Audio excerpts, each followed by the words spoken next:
Let's talk about mothers and daughters in fashion again. There is Diana Ross and Tracee Ellis Ross. Diana Ross once walked on stage at Madison Square Garden in a cape so enormous it required its own logistics. Her daughter, Tracee Ellis Ross, once wore a sculptural Comme des Garçons look at the Golden Globes that the internet talked about for a week. The apple, as they say, did not fall far from the tree. It simply got a graduate degree in fashion theory and kept going. Diana Ross's relationship with fashion is inseparable from her identity as one of the greatest entertainers America has ever produced. As a lead singer of the Supremes from the early 60s, she and the group wore matching gowns designed by Michael Bush and later Bob Mackie, an intentional visual strategy that said, "We are unified, we are polished, we belong on the stage as much as anyone." In an era of segregation and systemic exclusion, showing up immaculately dressed was not vanity, it was a political statement. As a solo artist from 1970 onward, Diana's style exploded into something entirely her own. The voluminous hair, the dramatic capes, the show stopping beaded gowns, she became the living definition of black glamour at its most unapologetic. Bob Mackie, who dressed her for some of the most iconic performances, once said that designing for Diana was about matching a woman who had the instinct to fill any space she entered. Her clothes didn't just fit her body, they matched her energy. She also understood fashion as narrative across time. Her style evolved from the structured elegance of the Supremes era to the early 1970s.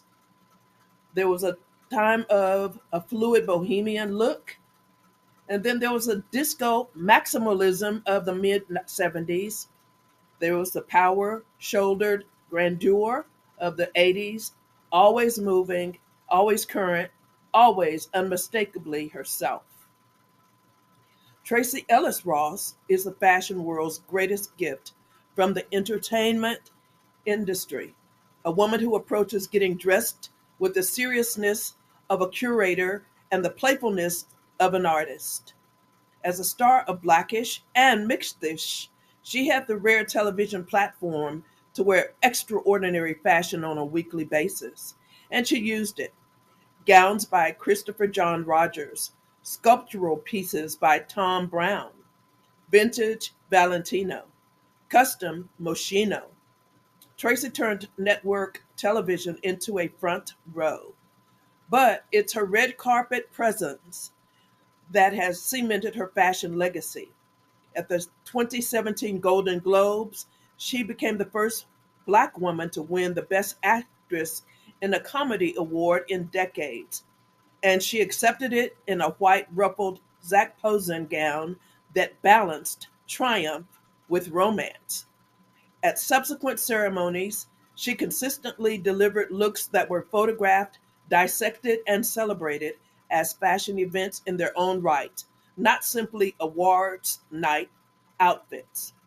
She is also, notably, one of the most articulate public voices about the relationship between Black women and fashion, about the history of Black style being appropriated without credit, about the political dimensions of how Black women choose to present themselves, about joy as resistance.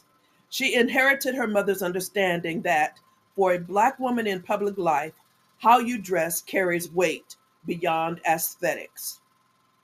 This is the mother daughter thread. What Diana gave Tracee Ellis Ross is the blueprint for occupying space without apology. Diana built the vocabulary, glamour as power, fashion as armor, presence as politics.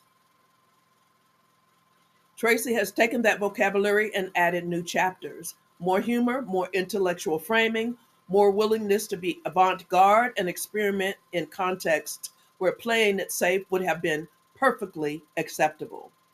Together, they represent something larger than a family style inheritance. They represent the continuum of Black women's contribution to American fashion and culture, a contribution that has historically been celebrated selectively and credited inconsistently, but which runs through the center of everything from Motown to the Met Gala. Diana once said she wanted to be remembered as someone who gave everything she had every time she performed. Tracee gives everything she has every time she gets dressed. The philosophy is identical, only the venue has changed. We've looked at other mothers and daughters, and even Katharine Hepburn and Audrey Hepburn, who were not related. And we've discussed fashion and how mothers and daughters sometimes walk the same path or the same dynamics are played out in their lives in the fashion arena. Please like, share, and subscribe. And for more content like this, come back. If you like fashion, please check out the link in the description box where I share information about a book I wrote about a Christian fashion designer. It's titled Come Through Bonita, Seamstress on Fire. And by the way, Diana Ross is Bonita's favorite person in the public arena. This is Shirley A. Franklin. I'm into fashion, but I'm not a slave to fashion. God bless you.